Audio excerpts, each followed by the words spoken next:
Ka Dr. Amprin Lingdo MLA Congress na Shillong East kalapan pau ke Sngewkhia ba ke jaidbynriew lajong tieng bat artatien ban wan shakmat ban shim yak injek ïada COVID-19. Haba kerana kilat pathai kubor hadian ke jingwat idbnya ya kalong kaman bat kikam kijam hakiting ruot kani kanumik mat kalong ba ke jingshim injek ïada COVID-19 ha kani ka caka kalong shispa na kashispa. Hakiting ruot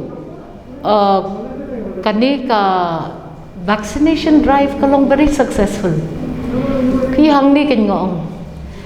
haki jaka ki babon ki jaidbynriew ki bamdei lajong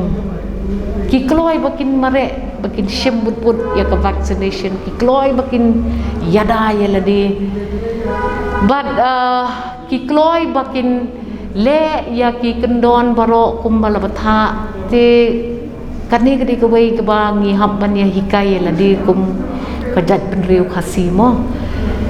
hakani ka locality hakiting road 60% lala ban ïada bat ban aya ketika ti haba phia nyu jor pat ya ka jingja saudong jungi hakiwe ki dong balai ka don kata ka jing artatien balai ngidang don kata ka jing sen jing tieng jing air ban shim ya ka vaccination te ngasukan tu biang baladahang ni lala banyo ya kata ka 100% vaccination drive ke balai shakiwe ki dong kisnok pat kadang don kata ka jing suki ka jing artatien Ha kawai pat kabenta kalong bakaladon ke jingalang ban yapit bnia ikikam kijam bat ke jingdon kam kalong bak street light kimme bat ke MECL kam dan pisa ban marban kalong bakum ka MLA kam up shu hiru bandayo mang tengkan naka MECL bakan hab ban sei naka song pisa MLA ban penbiang ke jingdon kam kalong ru bak song suk song san kadai ka badon kam banyo ya ka roi kapar ka jela mene step hang ni ngilayo ru ban review ya kiwe ki kam ki badon kam nga kum ke MLA nga de ban pendonan don ya la ka jong kapor bangan yan bangan yeng bangan let kmi ya ka constituency hi kum bakalong borokoi but nga sultanat shibon ba kani ke jing tre rengkat bat kini ki paralok jongi ki bade ki nong sok snong jong ka kiting road ki la ya kloy ban wan shakmat bangin ya kren ya ki kam ki babon ki street lights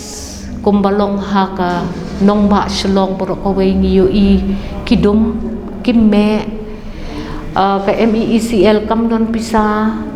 bahkan penkre ban moromat no ban pensyai ya ka lenti ka sengkin kumbajulong menshwa kini ki prokha ki issues ki bang UI ki baja ki constituencies lajong ki pendiau yangi ki pensausi yangi but mentalele kum ka MLA ngam upshu hiru ya kata ka sanction na ka head office jong ka MECL marmar hingi la dek rai bana ki funds la jong kum ka MLA ngin sei bat ngin penbiang ngin penbit namar ka shong suk shong shngai kadai ka badon kam banyo ya kanu ka roi kapar ha kanu ka benta jong ka jela